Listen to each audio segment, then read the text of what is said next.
To Blazor development series. Last video में हमने देखा था कि हम किस तरह डाटा पास करते हैं कंपोनेंट में, और अगर हमें उससे आउटपुट चाहिए तो वो किस तरह हम रिसीव करते हैं और पेरेंट कंपोनेंट में शो करते हैं। आज की इस वीडियो में हमारा टॉपिक है कंपोनेंट स्प्लिटिंग। जब हम बाय डिफ़ॉल्ट एक कंपोनेंट बनाते हैं तो उसमें दो चीज़ें होती हैं हमारे पास, एक HTML और एक सी शार्प का कोड।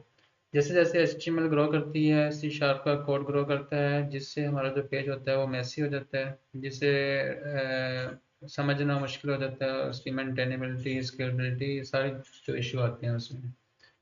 तो इसका जो सोल्यूशन है, इसके बेसिकली टू सोल्यूशन है इसके। सोल्यूशन वन इसमें हम देखते हैं, उसमें कहते हैं कि कोड बिहाइंड फाइल। ये सेम अप्रोच है जो हम वेब फॉर्म में भी यूज़ करते हैं, ASP.NET वेब फॉर्म। और फिर हमारे पास ASP.NET रेजर में जो CSHTML फाइल आती है वो भी हम उसमें एक CSHTML होती है और एक CSHTML.cs फाइल होती है। ठीक है, वो सेम कोड बिहाइंड अप्रोच है। तो इसमें ब्लेज़र में भी हम इसको स्प्लिट कर सकते हैं। हमारा जो HTML कोड होगा वो रेजर फाइल में होगा, डॉट रेजर फाइल में। ठीक है, और जो सी शार्प का कोड होगा वो dot razor dot C S file में होगा। तो आइए इसको ज़रा प्रैक्टिकली देखते हैं। अच्छा, सबसे पहले कंपोनेंट देखें ज़रा इसको। ये कितना मैसी लग रहा है इसको। हालांकि इसमें सिर्फ दो लाइनें HTML की हैं और दो तीन लाइनें इसमें जो है वो सी शार्प कोड की हैं, लेकिन अभी इस लेवल पे ये कितना मैसी लग रहा है। और इमेजिन करें जब इसमें HTML का पूरा डिज़ाइन होगा पेज का, और इसमें फिर सी शार्प की लॉजिक होगी, तो तब इसकी क्या हालत होगी।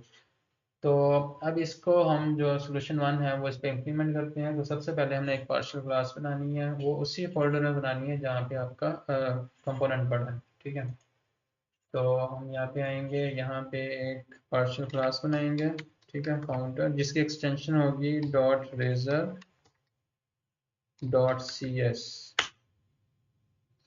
ठीक है, ऐसे करने से देखना ये ऑटोमेटिकली उस फाइल के नीचे नेस्टेड जो है वो आ गया, मतलब उसका नेस्टेड बन गया। और अब इसको करें पार्शल। ठीक है, और यहाँ से जो कोड है आप ये उठा के तो कट करें और यहाँ पे ला के इसको पेस्ट कर दें। That's it. इतना करने से आपने कोड को स्प्लिट कर लिया। ठीक है, और ये जो काउंटर जो है ये होम पेज पे अब देखेंगे ये भी कितना मैसी लग रहा है कोड। तो हम इसको करते हैं रिमूव। यहाँ पे हमें अब इसकी ज़रूरत नहीं है, तो यहाँ पे हम काउंटर को कॉल करते हैं अपने कंपोनेंट को।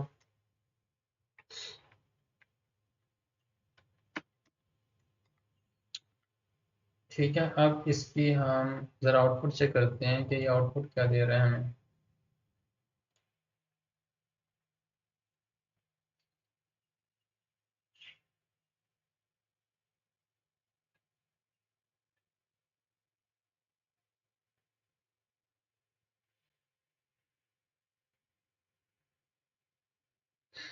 अच्छा जी, अब बटन क्लिक करते हैं तो सेम ये उसी तरह वर्क कर रहा है जिस तरह पहले कर रहा था, जिसमें HTML और C शार्प कोड इकट्ठी थी। अच्छा जी, अब देखते हैं सेकंड अप्रोच, सेकंड सॉल्यूशन क्या है। सेकंड सॉल्यूशन में हम जो है ना एक क्लास बनाते हैं जो जिस जिस उस क्लास को हम इनहेरिट करते हैं बेस कंपोनेंट पे, कंपोनेंट बेस से। और फिर जो हमने क्लास बनाई होती है उसको इनहेरिट करते हैं आपकी रेजर जो फाइल है। जो आपकी रेजर फाइल जो है HTML फाइल, वो इनहेरिट होती है आपकी इस क्लास से जो हमने अभी बनाएंगे न्यू क्लास से। ठीक है, और ये जो न्यू क्लास है ये इनहेरिट होती है कंपोनेंट बेस के साथ। इसको भी प्रैक्टिकली देखते हैं फिर आपको ज़्यादा समझ आएगी। अच्छा जी, अब क्या करते हैं हम, इसको हम दोबारा वापस लेके आते हैं इसकी अपनी पोजीशन पे। जो इसकी स्प्लिट होने से पहले इसकी कंडीशन थी वो ये थी। इसको हम रिमूव करते हैं क्योंकि हम सोल्यूशन देखेंगे इसके ऊपर। और ठीक है, इसमें कोई एरर नहीं है। अच्छा जी, सबसे पहले हम एक क्लास बनाएंगे। इसको आप कुछ भी नाम दे सकते हैं, लेकिन बेहतर है कि आप सेम नेम जो आपका कंपोनेंट का नेम है और साथ में आप बेस ऐड कर दो, काउंटर बेस। ठीक है, और इसको आपने इनहेरिट करना है कंपोनेंट बेस के साथ, ठीक है। और ये वाला जो कोड है आप इसको इस क्लास में ले आओ, यहाँ से कोड को डिलीट कर दो और इसको सेव कर लो। और अच्छा, अब इसको आपने इनहेरिट करना है यहाँ पे, इनहेरिट काउंटर बेस, इससे आपने इनहेरिट करना है, ठीक है। अब देखते हैं क्या कह रहा है। Counter base increment dot counter is inaccessible due to its protection level. अब ये कह रहा है कि जो इंक्रीमेंट काउंटर है ये यहाँ पे एक्सेसिबल नहीं है। इसकी वजह ये है कि जो काउंटर बेस है वो एक डिफरेंट क्लास है, और जो काउंटर है वो एक डिफरेंट फाइल है, एक डिफरेंट फाइल है, ठीक है। अब जो इससे पहले वाला सोल्यूशन था, सोल्यूशन वन में क्या था कि हम एक क्लास को पार्शियल बना देते हैं जिसमें वो एक ही क्लास होती है। जब इसका कोड कंपाइल होता है तो वो एक ही फाइल होती है, इसकी वजह से उसको इशू नहीं बनता एक्सेसिबिलिटी का, ठीक है।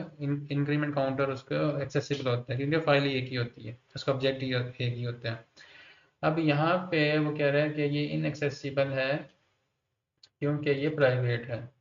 तो इसका सलूशन ये है कि आप इसको प्रोटेक्टेड कर दो, क्योंकि प्रोटेक्टेड जो है वो चाइल्ड क्लास में एक्सेसिबल होता है। तो ये हमारी चाइल्ड क्लास है या चाइल्ड फाइल है, तो इसमें वो एक्सेसिबल हो गया। और देखें अब कोई एरर इसमें नहीं है, तो इसको इसकी भी आउटपुट चेक कर सकते हैं।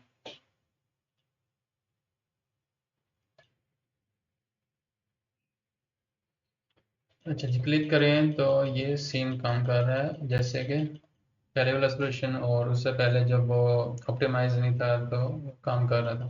तो आज की वीडियो में इतना ही। अगर आपको वीडियो अच्छी लगे तो उसको सब्सक्राइब करें, और अगर कोई क्वेश्चन है तो वो कमेंट्स में पूछ लें। I will try to respond you as soon as possible.